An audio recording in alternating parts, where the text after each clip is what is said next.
Halo teman-teman, saya Embun Air Pertiwi dengan NIM 123151005, kelas MBS 4E, dengan dosen pengampu Eka Junila Saragi, MSI, mata kuliah Etika Bisnis. Di sini saya akan menerangkan sedikit bagaimana etika bisnis yang etis di kalangan anak muda untuk menjalankan bisnisnya.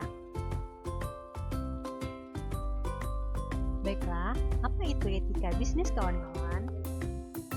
Etika bisnis itu yang merupakan kode perilaku yang menentukan benar atau salah dalam aktivitas bisnis, prinsip moral dan nilai-nilai yang mengatur perilaku dan keputusan dalam dunia bisnis, dengan tujuan untuk memastikan bahwa bisnis yang dijalankan dengan cara yang bertanggung jawab, adil, dan berkelanjutan.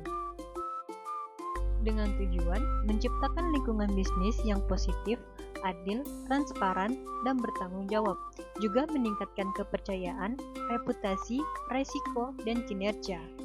Tantangan etika bisnis. Ada pengaruh teknologi digital.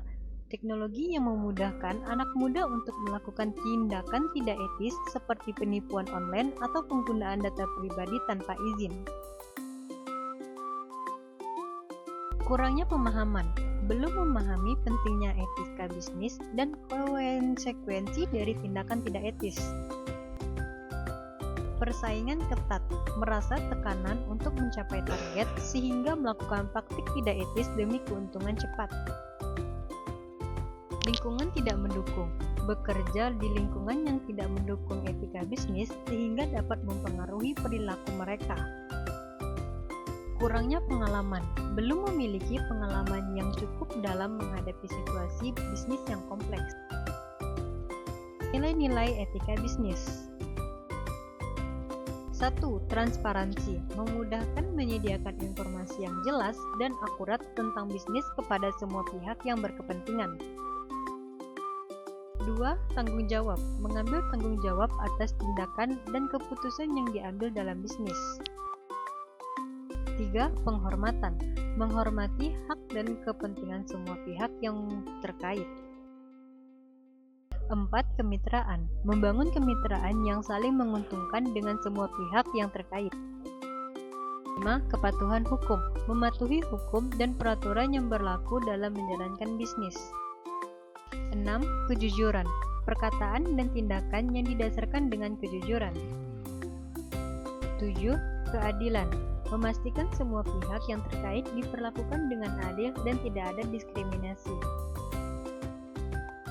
8. Akuntabilitas, bertanggung jawab atas tindakan dan keputusan yang diambil dalam bisnis. Contoh praktik yaitu kejujuran dalam menjual produk, menjelaskan produk secara jujur kepada pelanggan, mulai dari bahan, manfaat, hingga kekurangan produk. Misalnya, saat menjual produk skincare, pelaku usaha muda akan terbuka mengenal efek samping dan hasil yang realistis, bukan sekedar janji manis marketing. Tidak memanipulasi foto produk atau memberikan testimoni palsu demi meningkatkan penjualan. Menghargai hak konsumen dan data pribadi, menjaga kerahasiaan data pelanggan seperti alamat, nomor telepon, dan email, serta tidak menyalahgunakan untuk kepentingan lain, tidak membocorkan strategi bisnis atau data internal perusahaan bahkan setelah tidak lagi bekerja di perusahaan tersebut. Keadilan dalam perlakuan, memberikan perlakuan yang sama kepada semua pelanggan tanpa memandang latar belakang, status sosial, atau kemampuan ekonomi. Juga tidak melakukan diskriminasi dalam proses rekrutmen atau pelayan. Tanggung jawab dan sosial lingkungan, menginisiasi bisnis yang ramah lingkungan, seperti menggunakan bahan daur ulang, mengurangi penggunaan plastik, atau mendukung komunitas lokal, mendonasikan sebagian keuntungan untuk kegiatan sosial atau memberdayakan masyarakat sekitar, misalnya memberdayakan ibu rumah tangga atau remaja putus sekolah sebagai tenaga kerja. Penerapan etika bisnis. Kejujuran dan transparansi. Kita bisa menyampaikan informasi produk secara jujur, termasuk kelebihan dan kekurangan, tidak memanipulasi foto, testimoni, atau data demi keuntungan sesaat, juga menampilkan harga secara terbuka tanpa biaya tersembunyi, serta memberikan penjelasan jelas tentang kebijakan pengembalian barang atau refund. Keadilan dan anti-diskriminasi, memberikan perlakuan yang sama kepada semua pelanggan tanpa membedakan latar belakang, status sosial, atau kemampuan ekonomi. Juga dalam rekrutmen dan pelayanan, menghindari diskriminasi dan memperlakukan semua pihak secara adil. Komunikasi sopan dan profesional. Pertama, kita bisa menggunakan bahasa yang sopan dan ramah dalam berinteraksi, baik secara langsung maupun melalui media sosial.